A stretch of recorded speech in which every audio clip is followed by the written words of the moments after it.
RT, Russia Today, qui s'est lancée dans un long monologue à la télévision russe. On l'a découpé en plusieurs morceaux parce qu'elle dit plusieurs choses. Elle dit que c'est plus tellement en fait une guerre contre l'Ukraine, mais une guerre contre les valeurs occidentales qu'elle compare à un cancer. On écoute Margarita Simonian. Vous avez peur et commencez à vous demander, allons-nous gagner? Avons-nous assez de force? Avons-nous assez d'armes? Nous ne parlons pas d'une victoire sur l'Ukraine, comme la première semaine après le 24 février, lorsque nous n'avions aucun doute à ce sujet, parce que nous pensions, je pensais, que nous luttions contre les forces du mal en Ukraine, qui tourmentent notre peuple. À l'heure actuelle, il est tout à fait clair que nous avons affaire à l'origine de cette tumeur. Je viens de le mentionner, avec un organisme monstrueux, connu sous le nom de monde collectif occidental. Il est puissant, il réussit, il est bien armé et en même temps complètement foutu, absolument impétueux et totalement inculte. Une personne inculte ne peut pas prendre de décisions rationnelles. Jean-Michel Apathy, c'est très intéressant ce qui se passe. Si on se remémore le 24 février, on pensait à une guerre un peu traditionnelle, si on ose dire, d'ultranationalisme conquérant pour conquérir du terrain. Là, on découvre une guerre idéologique. De plus en plus, ce régime Poutine qui est habité d'idéologie. Enfin, d'idéologie, en tout cas, on découvre un discours anti-occidental très accentué. Mais pourquoi ? C'est parce qu'on prépare les esprits à une guerre générale contre l'Occident, ou c'est pour tenter de pallier la faillite du premier discours, puisqu'à l'origine, il n'y avait que des nazis ukrainiens, c'était ça le problème. Maintenant, c'est tout l'Occident. Donc, on voit bien, je ne sais pas à quel moment ces journalistes se pensent autorisés à fabriquer un discours comme ça. Est-ce que c'est le produit d'un débat intérieur de la société russe? Est-ce que ce sont des formes de consignes qui peuvent venir des dirigeants? On ne comprend pas bien pourquoi ce discours naît maintenant. Ce que l'on comprend en revanche, me semble-t-il, c'est deux choses. La faillite du premier discours et puis peut-être le sentiment, mais comment cela se concrétisera-t-il? Je n'en sais rien. Qu'à un moment, il faudra, pour Vladimir Poutine, sortir de l'hypocrisie. Bien sûr que l'Occident fait partie des belligérants contre la Russie. Vous parliez des milliards que déversent les Américains. Les Européens aussi donnent des armes. Tout le monde dit nous ne sommes pas en guerre contre la Russie, mais de fait nous le sommes. Nous posons donc de graves problèmes à la Russie.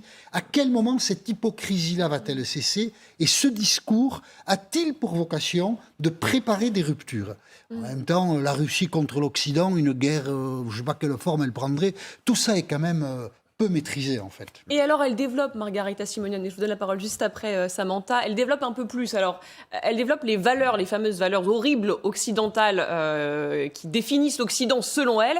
Elle a une crainte, c'est notamment un mélange des genres, c'est-à-dire que sa petite fille ne puisse plus porter de jupe, que les garçons ne soient plus définis comme des garçons. Voilà, elle explique un petit peu tout ça, c'est ça le mal selon Margarita Simonian, on l'écoute à nouveau. Vivre dans un monde où il me serait interdit de faire porter une robe à mes filles ou expliquer à mon fils que c'est un garçon, je ne veux pas vivre dans un monde où des instances gouvernementales m'ôteraient ses droits, comme on le voit déjà dans plusieurs pays. Pour moi, c'est insupportable. Pour moi, c'est pire que la guerre. Pire que la guerre. La guerre a des objectifs. Il y a des tragédies, de la douleur et toute autre sorte de choses. Mais il y a une fierté dans la guerre. La joie de la victoire et une certaine grandeur personnelle. Il y a des changements en vous qui mènent à une connaissance de soi plus profonde, comme une partie de votre nation, de votre mère patrie, de certaines valeurs et de certains idéaux. Ils ont quoi, les pourritures fascistes ultralibérales? Je n'en sais rien.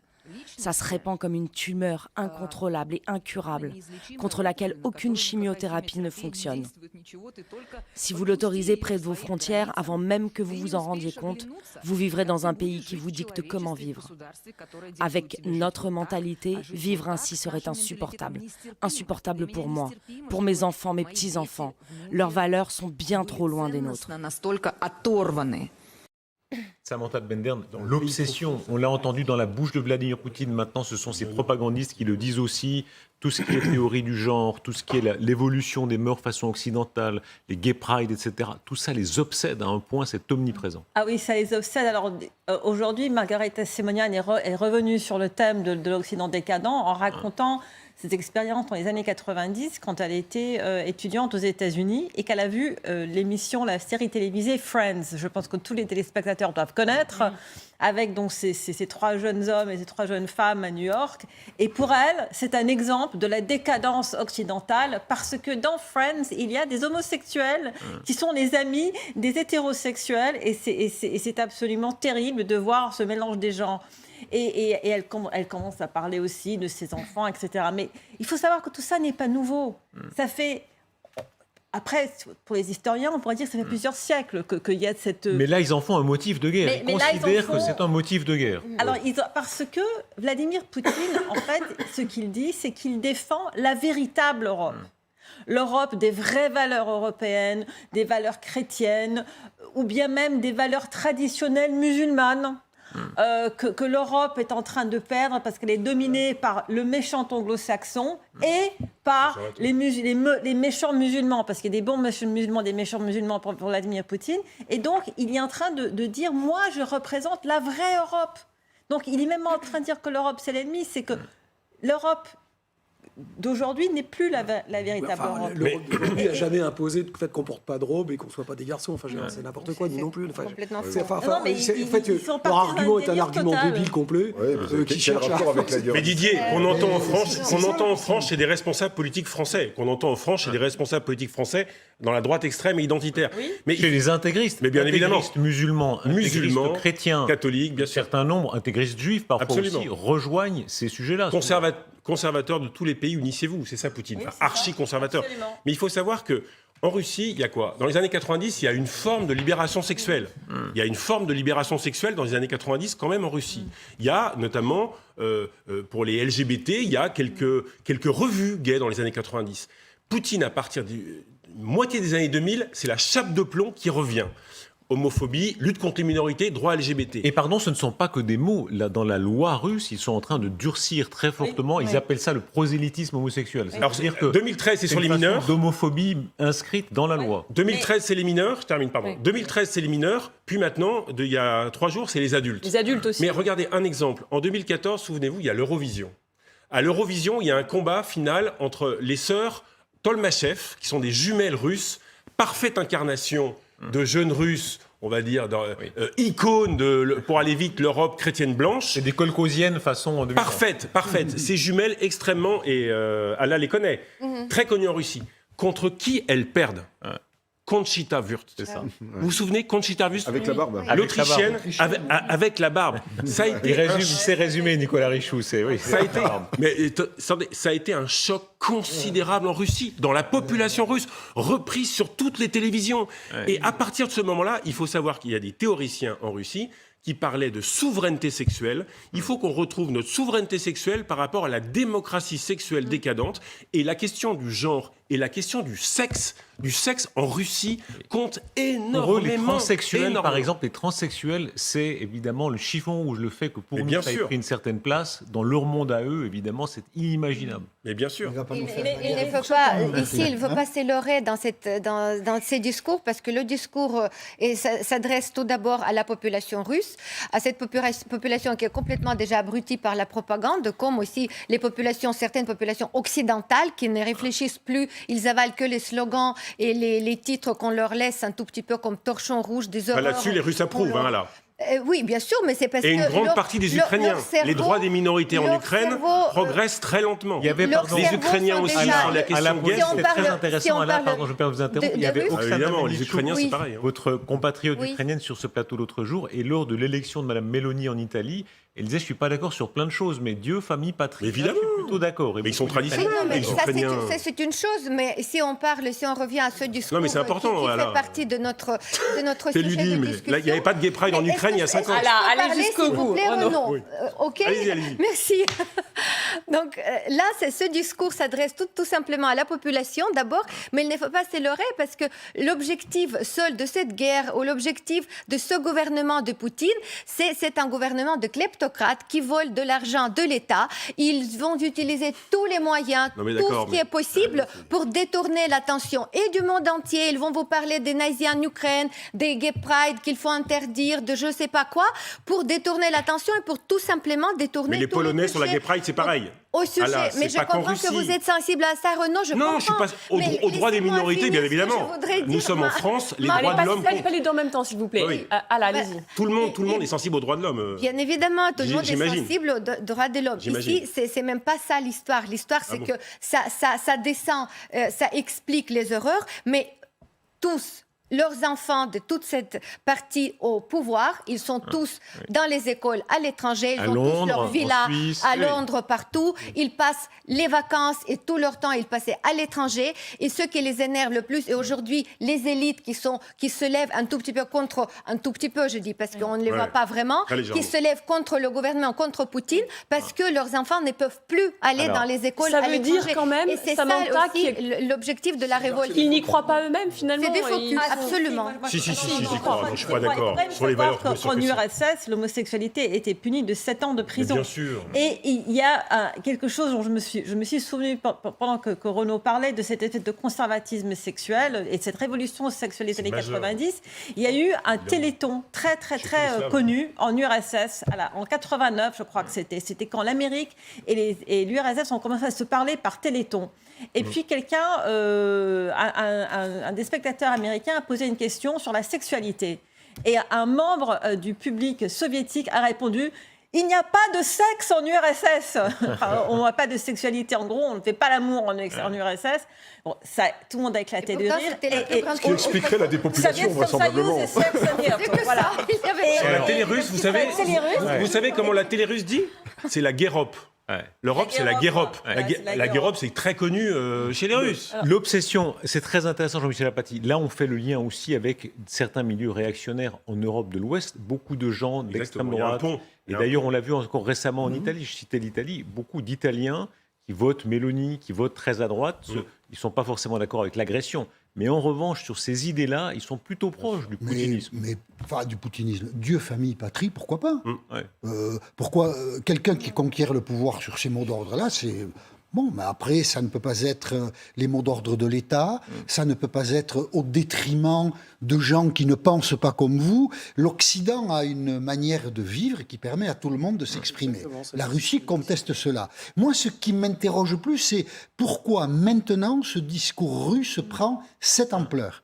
Pourquoi les Russes aujourd'hui mettent, les Russes dans les médias, on le voit là, le mettent à ce point en avant pour justifier la guerre en Ukraine. Ça dit quand même, par déduction, que les discours précédents ont échoué. Et pour le dire assez trivialement, ils patinent dans la semoule. C'est quand même, leurs discours sont médiocres. Ça n'est pas comme ça qu'ils convaincront la population russe de la justesse de l'effort militaire qu'ils sont en train de faire. Et ça n'est pas comme ça non plus qu'ils élargiront. Mais Jean-Michel, leur effort. ça peut avec jouer en des diplomatie. arguments, C'est vous avez une raison, forme de Jean-Michel. naufrage intellectuel. Mais ça peut jouer quand en même. diplomatie On peut le vis-à-vis des mettre à pays non distance alignés. Parce que décrire les critères, les caractéristiques culturelles d'un peuple, c'est une chose. Mais dans ce moment-là, ce Cela discours étant- doit être étiqueté pour ce qu'il est. Il est stupide. Jean-Michel Apathy, Et cela ressenti étant, sans très il faut important être dans le monde. conscient- Je Il suis pas faut être d'accord. conscient, pardon, qu'au sein même de l'Union européenne, par exemple, un Orban en bien Hongrie considère que l'Union européenne veut lui imposer un certain nombre de choses dans ces domaines-là. Mais vous ne Le pouvez mariage pas faire des le homosexuels. La Pologne, etc. pareil. La Mais Pologne, vous ne sont pareil. des pouvez événements. pas faire le parallèle.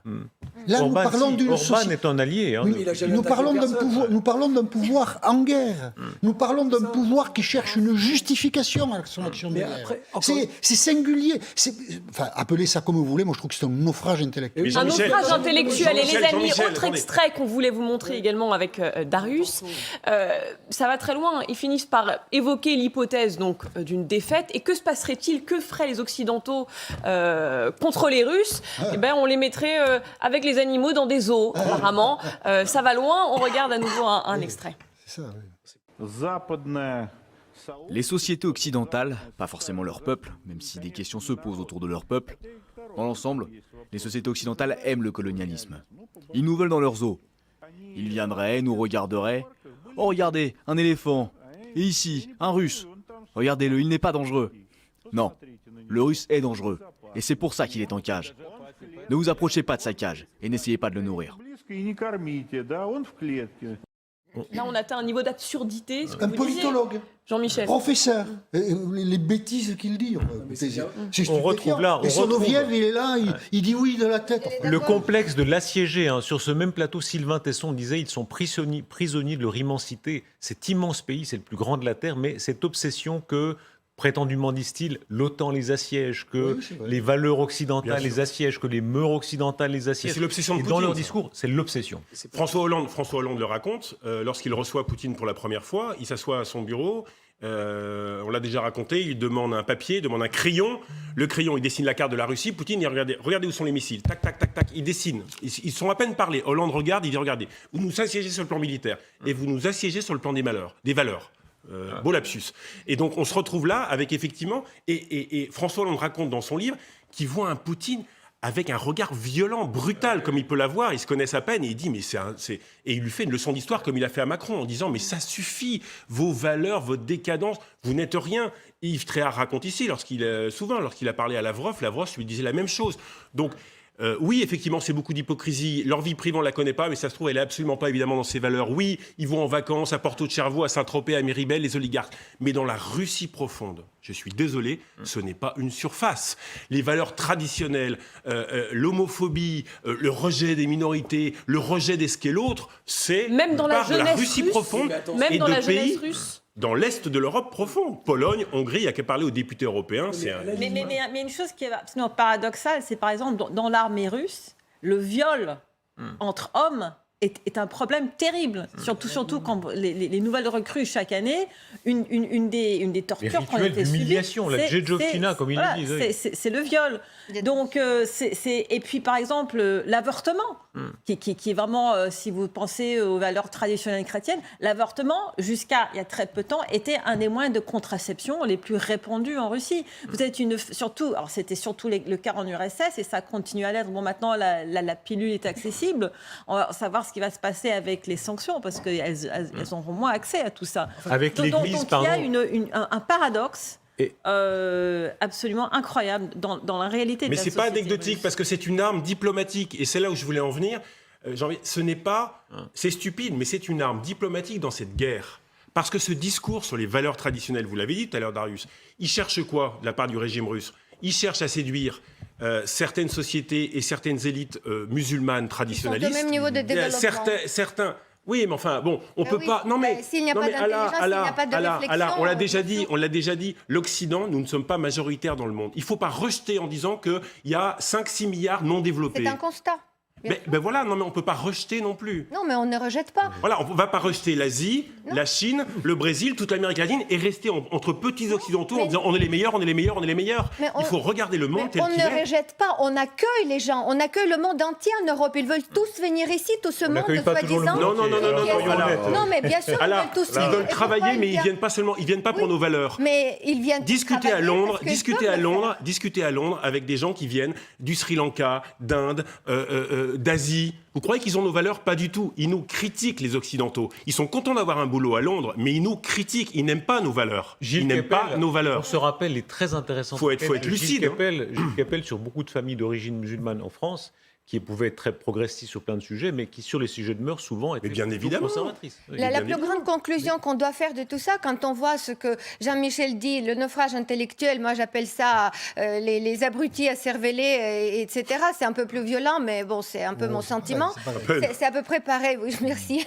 Mais c'est pour dire qu'il faut faire attention que les gouvernements de tous les pays, surtout les pays occidentaux, qui fassent attention à travailler sur le niveau d'éducation, parce que c'est l'ignorance qui est le plus grand danger Absolument. du monde. Ouais, C'est l'ignorance, absolument. parce que là où il y a l'ignorance, il y a les guerres, parce que les gens qui ne savent plus réfléchir, qui n'ont pas la possibilité intellectuelle d'analyser l'information, déjà de l'avoir, on va les amener où on veut. Il suffit d'avoir un gouvernement aussi de ces criminels nazis au Kremlin qui font tout ce qu'ils veulent avec la population en racontant des histoires, des fantasmes, tout en étant eux-mêmes complètement attachés à ces valeurs occidentales, parce que leur vie, ils imaginent à l'Occident et pas en Le poids de la religion, la question du blasphème, Oui, parce que ça aussi, c'est extraordinairement présent. Et là aussi, il y a l'ambiguïté, c'est-à-dire c'est à la fois, ça vient du haut par la propagande, et ça vient de la réalité d'une société plutôt conservatrice. Kirill, c'est le patriarche orthodoxe Alors lui, il était déjà complètement acheté par le KGB, il l'est toujours, Il est passé de l'autre côté. et il se L'Église considère est un comme le KGB. porte-parole de ça. Hein. Mais nous savons ce qu'est ce péché qui est promu par les soi-disant marches des fiertés, les Gay Pride. C'est un péché qui est condamné par la parole de Dieu, tant l'Ancien que le Nouveau Testament. Discours homophobe, discours aussi sur la religion, sur le blasphème, qui est condamné là-bas comme il ne l'est plus ici, heureusement. Oui, et puis donc le poids de la religion en Russie est celui de la France il y a 200 ou 300 ans. Donc il n'est pas remis en question par, je dirais, la Russie profonde, peut-être par les élites dans les grandes villes, mais certainement pas par la Russie profonde. Donc en fait, c'est la parole de Dieu. Donc la parole de Dieu, elle est intangible, elle est absolument absolue. Et donc, elle est normative sur le plan des valeurs. Et donc, on ne peut pas remettre ça en question. Et donc, ça, c'est intéressant. Ce qui donne finalement à la Russie, qui a quand même encore une cohérence à peu près sur le plan orthodoxe avec quelques, je dirais, musulmans au sud, mais cette mentalité finalement de citadelle assiégée. C'est ça, en fait, qu'il faut. Quelle que soit la raison, il y a cette mentalité de citadelle assiégée qui vient de très loin. Ils ont été occupés, ils se sont battus pendant des centaines d'années pour exister. Et donc, aujourd'hui, eh bien, ils ont le sentiment en permanence que leur société, leur pays est en danger, combien même on ne les menace pas. Alors, parmi tous ces discours de